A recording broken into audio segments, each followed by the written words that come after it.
Hi, Renee. I'm Lee Sheps, and I'm with Broadway Direct. Hi, how are you? Hi, I'm great.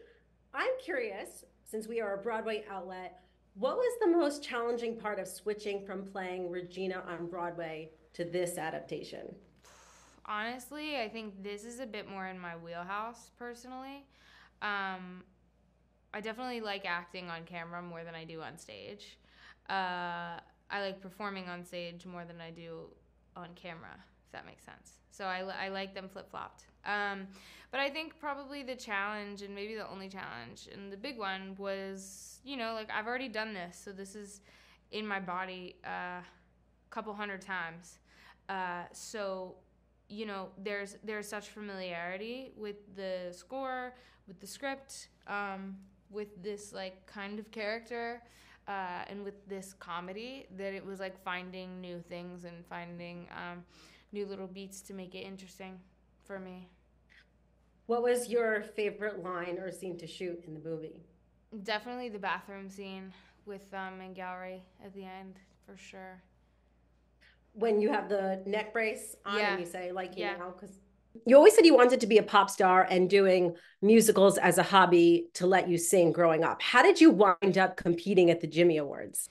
Well, I knew that Eva Noblezada had grown up in the same town that I did, and she went to this performing arts high school in North Carolina and went to the Jimmy Awards, got a job working on the West End, and didn't have to go to college, right? So I knew that she had done that. She's a couple years older than myself. So I really wanted to move to New York because I had music managers in the city at the time and I was going back and forth recording. But my parents were very apt that I go to college and I definitely didn't want to do that.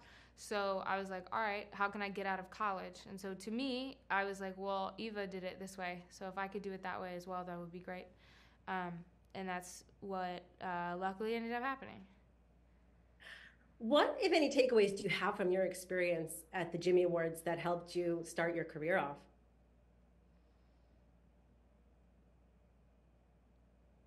I think just like I don't know. I mean, it's kind of just like auditioning as a whole. I think more so, just like auditioning as a whole, just made me want to be better because I was just like surrounded by a lot of performers, and also like I was hearing songs from musicals that I've never heard of before, and like I didn't have any real musical knowledge, right? Like I think like going through audition processes and things like that just made me so much better because you really get that like actual on the ground experience. So I think it was just like auditioning overall definitely helped my career a lot. I was in the auditorium at the Minskoff Oh, when no you way. won. I Wow, was so there, cool. and I followed Andrew Barth Feldman's career as well. Oh, he's the The two best. of you won together that year. Do you ever talk to him about your experience together and where you both have gone since? All the time. Yeah, all the time. We spent last Christmas together. Um, yeah, I love Andrew. I love Andrew so much. We like didn't speak the entire Jimmy Awards. We didn't even know each other until the end, and we were like, "Oh my God, it's so nice to meet you," because I am a pretty when it comes to work, I'm not very like playful and like hee hee like I want to like play around. I'm very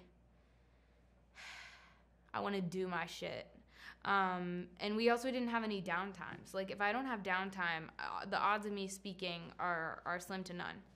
Um, but then like you have like on like a TV set where we're on set for like X amount of hours, and I'm like, damn, I'm not trying to work anymore. Do you know what I mean? So we didn't really speak until the very end of it, and then we were like, by the way, it's lovely to meet you. I interview a lot of the Jimmy Award winners, so I'm so happy to chat with you. Yeah.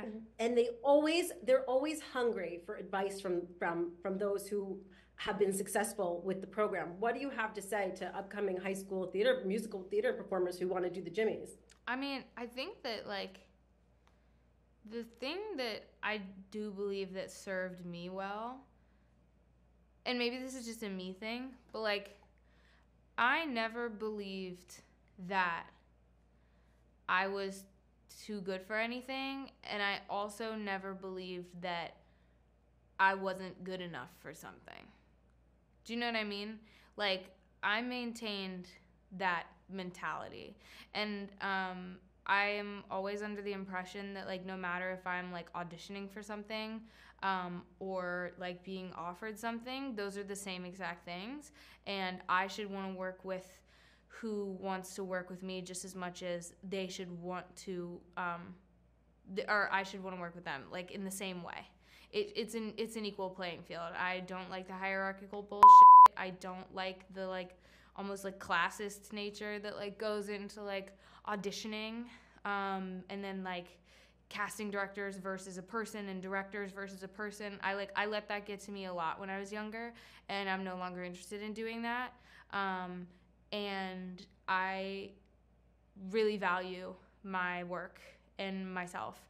And if someone doesn't value my work and myself, then that's a problem with them and not a reflection of me at all. So, like, why would I be there and why would I do that job?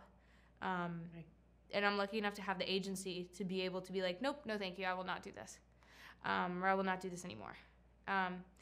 But, you know, I've always valued myself in that way.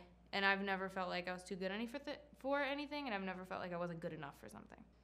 What was it like to put your own stamp on this? Because I assume, there's a lot of pressure from the original. There's a lot of pressure from what, Taylor Louderman set in place to what you did on Broadway and now into this version. Was there anything specific that you looked at as inspiration for this, like even perhaps other former musical characters? I mean, not really. Like,